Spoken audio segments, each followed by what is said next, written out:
Hello लोगोफोर दिनैनि भिडिअआव आं नोंथांमोननो खिन्थागोन रेशन कार्डआव जुदि नोंथांनि मुं दङब्ला आरो नोंथांनि न'खरनि जितु गार्जेन बियो रुंसारि जानानै एबा गोमानानै थांबायब्ला अब्ला बिथांनि मुङाव नोंथाङा बिथांनि फेमिलि माने नोंथांनि मुं दंब्ला नोंथाङा बिथांनि मुङाव 20,000 रां क्लेम खालामनो हागोन। बेखौ भारत सरकारनिफ्राय बे स्किमखौ होनाय जादों जितु रेशन कार्डआवनो गोबाङानो मिथिया बाट दा मिथिबाय 20,000 रांनि थाखायबो मोनसे स्किम दं रेशन कार्डआव होननानै आरो दा गोबाङावनो माने रेशन कार्डआनो दंखायो आरो जाय बिथांमोना हाबा जागोदान आरो न'खरनि आलादा जानो सानबाय न'खरनिफ्राय गावस्रानो सानबाय अब्ला बिथांमोना मुंखौ बोखारनानै गावनि पुराना मुंखौ बोखारनानै जुदि गोदान रेशन कार्ड एप्लाइ खालामदों अब्ला बे गोदान एप्लाइ खालामनायाबो सिगां दाख्लै बावैसो मोनफैदों आरो नेक्स्ट लिस्ट दंबावो आरो बिथांमोना आरो गोबाङानो दा रेशन कार्डखौ एप्लाइबो खालामगासिनो नाथाय रेशन कार्ड थानांगौआ जोंनि थाखाय जोबोद गोनां जानानै फैदों दिनैनि दिनाव स' लोगोफोर दा जाय बिथांमोना रेशन कार्ड दा अलरेडि दङ बिथांनि नामाबो दङ आरो बिथांनि न'खरनिफ्राय सोरबा खामायग्रा गार्जेना जुदि रुंसारि जाबायब्ला बिथांनि मुङाव बे 20,000 रांखौ जोङो क्लेम खालामनो हायो। बे 20,000 रांखौ जोङो एचिभ खालामनो हायो। बोरैहाय खालामो बिनि सोमोन्दै आं नोंथांमोननि सिगाङावनो मोनसे भिडिअ लाबोखाबाय बाट आं दिनैनि दिनाव अनलाइननि थ्रुयै माबोरैहाय फर्मखौ फिलआप खालामनांगौ बोरैहाय साबमिट खालामनांगौ बेखौ आङो A to Z step by step नोंथांमोननो खिन्थालांगोन। नोंथांमोना बे भिडिअखौ मोजाङै फल' खालाम जानो हागौ नोंथाङा मिस्टेक खालामोब्ला नोंथांनि बे 20,000 रां मोननांगौआ फेलबो जानो हागौ मोनाबो जानो हागौ बेनिखायनो नोंथांमोना मोजाङै नायलां। बेयाव दाख्लैनो आं खिन्थाखादों फार्स्ट 1निफ्राय लानानै 5सिम बेयाव गाइड होनाय जादों इलिजिबिलिटियाव सोरबायदिया माबायदिया मोनगोन आं सिगाङावनो खिन्थाखादों अब्लाबो आं दा नोंथांमोननो खनसे खिन्थाबावनि applicant must have be citizen of India माने इन्डियानि जों नागरिकता जानांगोन जाय फिलआप खालामदों जोंनि भारतनि जानांगोन। बेनिफ्राय BPL कार्ड जितु जों रेशन कार्ड बे बयनावबो बे रेशन कार्डआथ' दंखायो बे रेशन कार्डआव मुं थानाय जानांगोन BPL कार्डजों लोब्बा थानाय जानांगोन। बेनिफ्राय नोंथांनि न'खराव खामायग्रा जितु गार्जेन बे गार्जेना जुदि रुंसारि जाबायब्ला बे रुंसारि जानायनि न'खर जानांगोन अब्लासो बे 20,000 रांखौ मोननो हागोन। जेनेबा हमनानै ला दा आंनि न'खराव जेनेबा सासे गार्जेन दङ बे गार्जेना जेनेबा रुंसारि जालांबाय मानिबा जाहोनाव अके दा बिनि मुङाव आङो बे 20,000 रांखौ क्लेम खालामनो हागोन आरोखि। बिनिफ्राय दा 4 नाम्बाराव दङ जाय रुंसारि जादों बे रुंसारि जानायनि बैसोआ 18 बोसोरनिफ्राय लानानै 60 बोसोरसिम जानांगोन बिनि अभार जानो मोननाय नङा। बिनिफ्राय नोंथांनि बे न'खरा एकदम मिडिल क्लास ल' माने गैथारै जानांगोन अब्लासो बे 20,000 रांखौ मोननो हागोन। अके अब्ला नायलांदो आङो अनलाइन प्रसेस माने फर्मखौ बोरै फिलआप खालामो बेखौ आं नोंथांमोननो खिन्थालांनि। बिनि थाखाय नोंथाङा डाइरेक्ट उमां सार्च खालामबाबो जायो क्रम ब्राउजाराव फैदो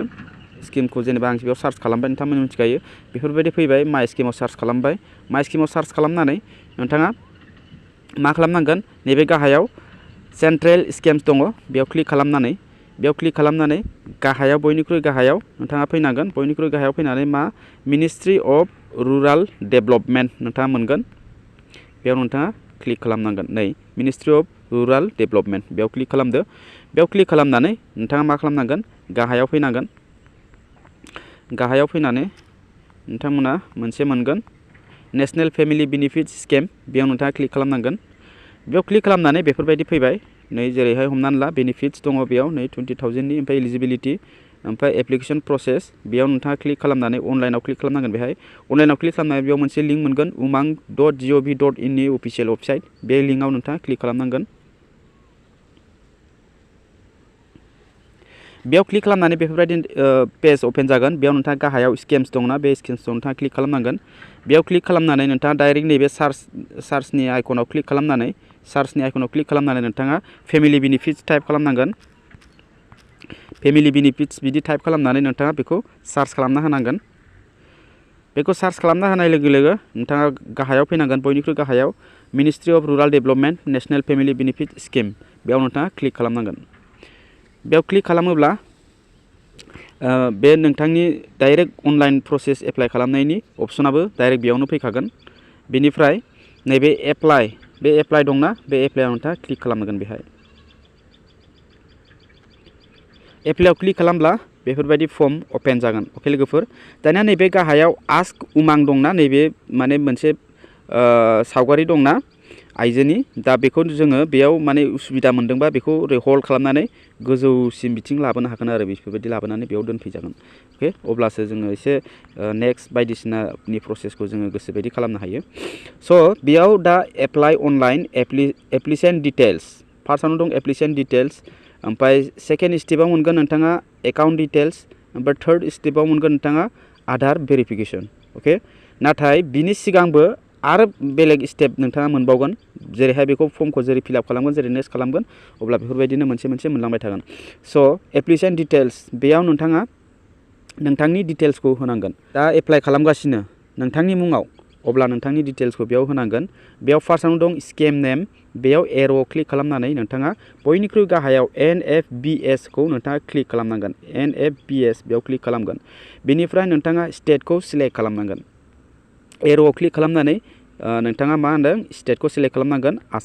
आसामखौ आं बेयाव होबाय बेनिफ्राय डिस्ट्रिक्ट बे डिस्ट्रिक्टआव एर'आव क्लिक खालामनानै नोंथाङा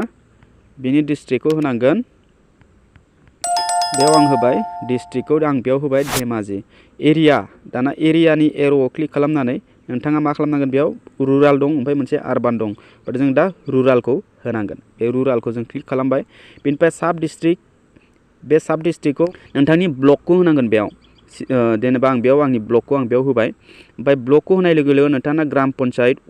वार्डनि नोंथांनि पन्सायतखौ होनांगोन बेयाव पन्सायतखौबो आङो बेयाव क्लिक खालामनानै सेलेक्ट खालामबाय ओमफ्राय दानाबा भिलेजखौबो नोंथाङा बेयाव एर'आव क्लिक खालामनानै अट'मेटिकलि नोंथांनि भिलेजाबो बेयावनो सिखारफैखागोन बेखौ नोंथाङा बेयाव लिरनानै टाइप होनो गोनां गैया नोंथाङा सिलेक्टल' खालामनांगौ अके अब्ला आङो बेयाव भिलेजखौबो आं बेयाव होबाय बेनिफ्राय हेबिटेसनाव क्लिक खालामनाय लोगो लोगो बे भिलेजानो फैगोन बेयाव नोंथाङा बे भिलेजखौनो सेलेक्ट खालामनानै बेयाव होबानो जाबाय ओमफ्राय नेम दानिया नोंथाङा मा खालामनांगोन बेयाव नामखौ होनांगोन जेनेबा बेयाव नोंथाङा जुदि हाबा जाबायब्ला हासबेन्डनि नामखौ होनांगोन जुदि फिमेलबा आरो जुदि मेलबा नोंथाङा नोंथांनि गार्जेननि बिफानि नामखौ बा बिमानि नामखौ नोंथाङा होनो हागोन आरोखि बेनिफ्राय दा नोंथाङा मा खालामनांगोन बेयाव नामखौ होनांगोन बेयाव नामखौ आं होनोसै अके बेयाव आं नामखौ होबाय ओमफ्राय फादारनि नामखौबो आं बेयाव होगोन बेनिफ्राय जेन्डारखौ सिलेक्ट खालामनांगोन ओमफ्राय डेट अफ बार्थखौ नोंथाङा बेयाव होनांगोन बेयाव आं डेट अफ बार्थखौ होनि ओमफ्राय डेट अफ डेथनो दानिया सिगाङावनो बुंखादोंमोन आङो जे नोंथांनि थैनायनि माखासे डिटेल्स जेरैहाय बे थैनायनि मृत्युनि जिथु डेट दङ बे डेटखौ नोंथाङा बेयाव होनांगोन नोंथांनि जुदि गार्जेनाथ' रुंसारि जाबाय नङा होमबा बे रुंसारि जानायनि मा समाव माब्ला रुंसारि जाखो बेखौ नोंथाङा बेयाव होनांगोन अब्ला आं बेखौ होनोसै फर एग्जाम्पल बेखौ आङो होबाय बिनिफ्राय दानाबा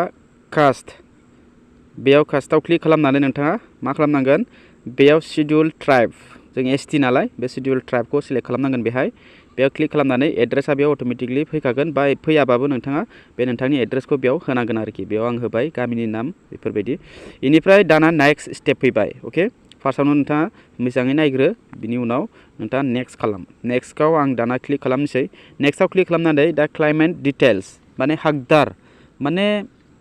जेनेबा जोङो क्लेम खालामसै नङा होमबा जेनेबा बे 20,000 रांखौ आंनि गार्जेना जे थैबाय दा बिनि थाखाय बिनि थैनायनि मुङाव बे 20,000 रांखौ सोर बायदिया मोनगोन जाय मोनगोन बिनि हाकदार बिनि डिटेल्सखौ बेयाव होनांगोन जुदि नोंथाङानो जुदि बेखौ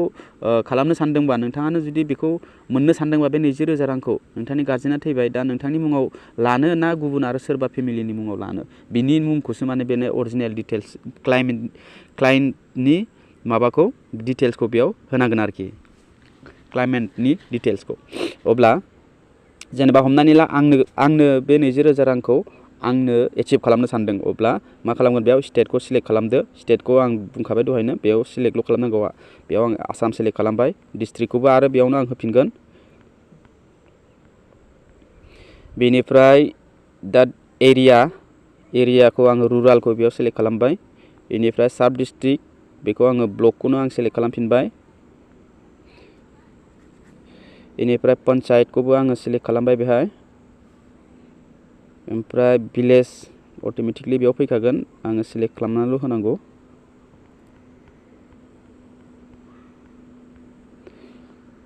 ओमफ्राय हेबिटेसनावबो बे भिलेजानो फैगोन बे मोनसेयानो बेनिफ्राय दानिया नामखौ होदो अके जेनेबा आंनो एचिभ खालामनो सानदों थ' आङो आंनि नामखौनो आं बेयाव होनोसै बेनिफ्राय फादारनि नामखौ आं बेयाव होगोन बेनिफ्राय रिलेसन विथ डिसेज माने दानिया थैनायनि जेनेबा नोंथांनि गार्जेनाथ' जेनेबा थैबाय ओमफ्राय बियो नोंथांनि मा जायोमोन नङा होमबा बे मोनसे कुइसन नोंथांनि मादार ना फादार ना मा जायोमोन ना आबौ सोरनाबा बिमा बिफाबो गैया थायो नालाय बा नोंथांनि जेनेबा बिबथै ना मा जायो ना बिबौ ना बिमायं जायो नङा होमबा बे रिलेसनखौ बेयावनो लिरनो थिनदों आरोखि अके अब्ला जेनेबा आं बेयाव हमनानै ला फर एग्जाम्पल फादारखौनो जेनेबा हमनानै दोनबाय आङो जेनेबा आं बेयाव फादार बेयाव आङो फादारखौनो होनोसै बेयाव आङो जेनेबा फादारखौनो होबाय बिनि रिलेसना जेनेबा आंनि बिफा जाहैबाय आरो जेनेबा आंनि बिफाया जेनेबा गैला बेफोरबायदि ओमफ्राय दानाबा जेन्डार मेल ओमफ्राय डेट अफ बार्थखौ आरो खनसे होबावदो ओमफ्राय कास्टखौ आरो सिलेक्ट खालामबावदो शेड्युल ट्राइब एसटि बिनिफ्राय पिन क'डखौ बेयाव होदो अके बिनिफ्राय नेक्स्टआव क्लिक खालामदो नेक्स्टआव क्लिक खालामोब्ला बेयाव एकाउन्ट डिटेल्स दङ बे एकाउन्ट डिटेल्सआव नोंथाङा कनफिउज जानो हागौ बेयाव नोंथांमोना मोजाङै नायलां बे एकाउन्ट डिटेल्सआव बे बेनिफिसियारि नाम्बार होनदों बेयाव स' नोंथांमोना बेनिफिसियारि नाम्बाराव कनफिउज जानो हागौ बेनिफिसियारि माने नोंथाङा एकाउन्ट हल्डारखौ होनो जिथु बेनिफिसियारि जेनेबा नोंथाङा बबेयावबा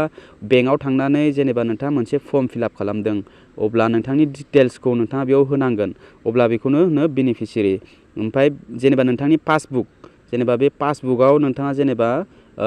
रां बरननो बा रां सोसननो थांदों अब्ला बे नोंथाङा नोंथांनि पासबुकखौ लानानै थांदों नङा होमबा अब्ला पासबुक हल्डारा सोर नों बेखौ होनो बेनिफिसियारि स' नोंथांमोना बेनिफिसियारि नाम्बार बेयाव बुंनायलाय नोंथाङा नोंथांनि एकाउन्ट नाम्बारखौ बेयाव होनांगोन फार्स्टआवनो ओमफ्राय मबाइल नाम्बार होखांनायनि उनाव पेमेन्टस मेथड मोनगोन बेयाव नोंथाङा मोजाङै फिलआप खालामनांगोन स' आं बेयाव जेनेबा हमनानै ला एकाउन्ट नाम्बारखौ आं बेयाव होनि ओमफ्राय मबाइल नाम्बारखौबो होनि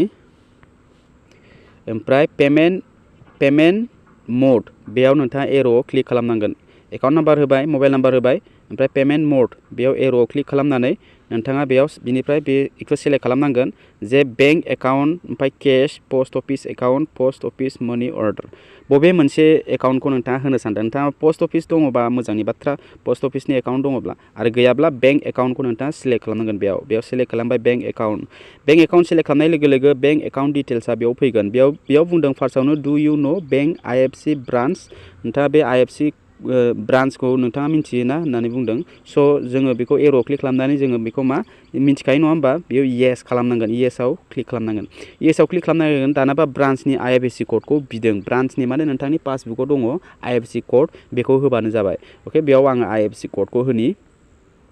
बे आइएफएससि क'डखौ होनाय लोगो लोगो गासैबो बेंकनि डिटेल्सआ बेयाव अट'मेटिकलि श' जाखागोन लोगोफोर अके बेयाव आइएफएससि क'डखौ होनाय लोगो लोगो बेयो सार्च खालामदों बेयाव सेलेक्ट बेंक डाइरेक्ट गाहायाव गासिबो दंखायो स्टेट बेंक अफ इण्डिया अके लिकाबालि अरुणाचल प्रदेश आं अरुणाचल प्रदेश आंनि मेन ब्रान्चआ स' आङो माने बेयाव खाथियाव सिएसपि सेन्टार फैनायलाय आं बेयावनो अपेन खालामब्रबदोंमोन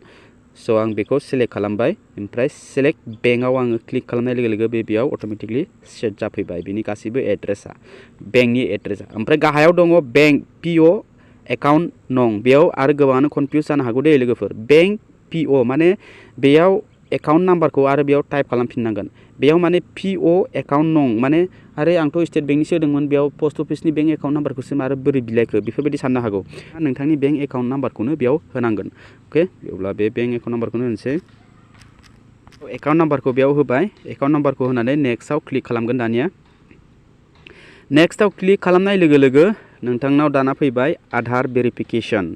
बेयाव नेम एज पार आधार बेयाव क्लिक खालामनानै नोंथांनि आधार कार्डआव मा नाम दं बेखौ नोंथाङा बेयाव होनांगोन स' आं बेयाव आंनि नामखौ होबाय आधार कार्डआव थानाय नामखौ ओमफ्राय बेयाव आधार नाम्बार बिदों आधार नाम्बार बेयाव आधार नाम्बारखौ आं बेयाव टाइप खालामनानै होनोसै बेयाव आं आधार नाम्बारखौ टाइप खालामबाय बेयाव गोजा एर'सिन नुदों लोगोफोर मानो होनबा आधारा आंना बेयाव भेरिफिकेसन जायाखैबो जानो हागौ बिनि थाखायनो बे गोजासिन नुजादों नोंथाङाबो ट्राइ खालामनानै नाय आदारा माने बे गिदिंबाय थाबा माने भेरिफिकेसन जायो बेयाव एसे टाइम लानो हागौ स' ओमफ्राय दानिया गाहायाव आपल'डआव क्लिक खालामनांगोन बे आपल'डआव क्लिक खालामनानै नोंथाङा बेयाव बुंदों अनलि जेपिइजि PNG फर्मेट इज एलाउड मेक्स 50 KB नोंथाङा मोनसे पासपोर्ट साइज फट' बेयाव आपल'ड खालामनो थिनदों नोंथांखौ बेयाव जेरावनोखि जोङो 50 KB नि अभार जानो मोननाय नङा MB जानो मोननाय नङा बे फट'आ 50 KB जानांगोन अब्लासो नोंथांनि बे पासपोर्टखौ बेयाव लड लागोन एबा बेयाव आपल'ड खालामनो हागोन नोंथाङा आरो जुदि नोंथाङा 50 KB बानायनो रोङाखैब्ला बिनि थाखाय आंथ' दा मा खिथाबावनो आं नेक्स्ट भिडिअ लाबोगोन 50 KB फट'खौ माबोरै बानायो 20 KB बोरै बानायो JPG निफ्राय MB निफ्राय माबायाव KB आव बोरै कनभार्ट खालामो फाइल PDF फाइलखौ बोरैहाय फिसा माने माबायाव KB आव बोरैहाय फर्मेट खालामो बेफोरबायदि माने मोनसे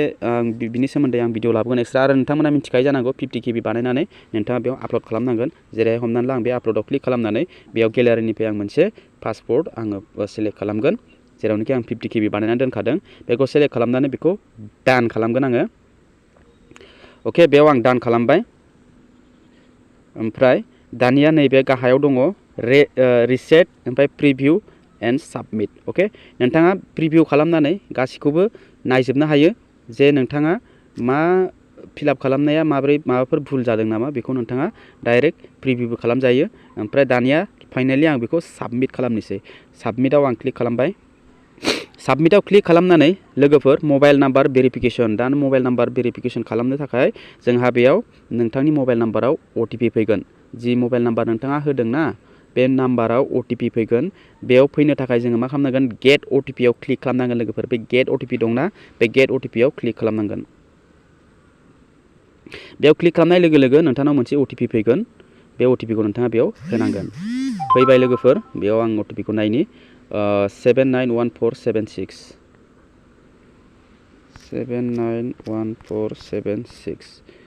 अके नायफिननि अके आं बे OTP खौ बेयाव होबाय OTP खौ होनायनि उनाव दा लोगोफोर नैबेयाव भेरिफाइ OTP आव क्लिक खालामनांगोन OTP खौ बारा गोबावसिन दोननाङा अके बिनिफ्राय 30 मिनिटसिम थायो आरो आधा घन्टासिम बाट आधा घन्टानि गेजेराव नोंथाङाथ' बे OTP खौ होनो हाखागोन दानिया भेरिफाइ OTP आव क्लिक खालामनाय लोगो लोगो बियो साबमिट जालांगोन लोगोफोर अके बेयाव बुंदों मबाइल नाम्बार भेरिफाइड साक्सेसफुली दा बियो साक्सेसफुली भेरिफाइड जाबाय लोगोफोर दानिया बेखौ मा खालामनांगोन क्लोज खालामनांगोन बेखौ क्लोज खालामनानै होबानो जाबाय बेयाव मा बुंदों आधार अलरेडि रेजिस्टार्ड इन स्किम कोड बेफोरबायदि फैदों लोगोफोर मानो होनब्ला आङो सिगाङावनो रेजिस्टार खालामखांबाय बिनि थाखायनो दा बेयाव खनले नोंसोरखौ भिडिअ बानायनो थाखाय आङो खनले बानायनो गोनां जादों सिगां एक्सपेरिमेन्ट खालामग्रोदोंमोन जे माबायदि फर्मखौ फिलआप खालाममारनांगौ नाथाय सिगां आं खालामखांनायनि उनावसो नोंथांमोननो खिन्थानो थाखाय आङो बे भिडिअखौ आरो खालामफिनदों बिनि थाखायनो बेफोरबायदि बुंदों Aadhaar already registered in scheme code NFBS with application नं नैबे आंनि एप्लिकेशन दं मानो होनबा आं सिगाङावनो दहायनो एप्लाइ खालामखांबाय बिनिफ्राय आं नोंथांमोननि भिडिअ बानायनो थाखाय आं बे भिडिअखौ लाबोनाय जादोंमोन बिनि थाखायनो बेयाव अलरेडि आधार रेजिस्टार होननानै देखायदों अके लोगोफोर नोंथांनावबो बेफोरबायदि फैगोन बेफोरबायदि सेम प्रसेसखौ नोंथाङाबो खालामलांबानो जाबाय नोंथाङा साबमिट जागोन साक्सेसफुली जागोन बिनि उनाव साननैसोनि उनाव इमेल फैयो ना फन फैयो ना मेसेज फैयो बेखौ आङो वेट खालामनोसै बिनि जेबो